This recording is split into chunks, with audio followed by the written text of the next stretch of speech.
বন্ধুরা কেমন আছো তোমরা সবাই? দেখো ফার্স্ট টাইম বানিয়ে ফেললাম বাড়িতেই ভেজ পনির রোল, যেটা বাইরে কম বেশি সবাই খেয়েছে, কিন্তু আমি এই প্রথমবারই বাড়িতে বানালাম।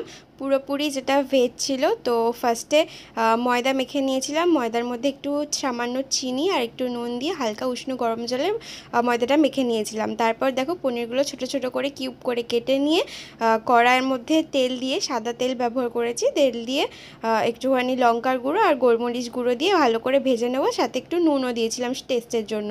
তো লাল লাল করে ভালো করে ভেজে নিয়েছিলাম, নিয়ে একটা সাইডে তুলে রেখেছিলাম। তারপরে মেখে রাখা ময়দাটা কিছুক্ষণের জন্য একটা সাইডে ঢাকা দিয়ে রেখে দিয়েছিলাম, যাতে একটুখানি নরম হয় মাখাটা।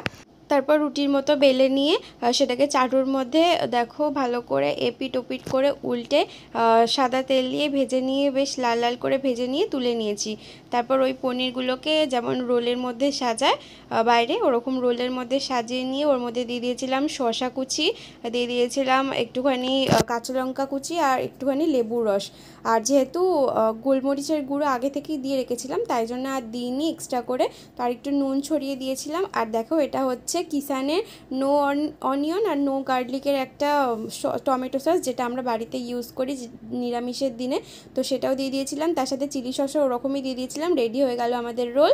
তো দেখো আমার কাছে পেপার ছিল না বলে এটাতেই মুড়ে দিয়েছি। টাটা।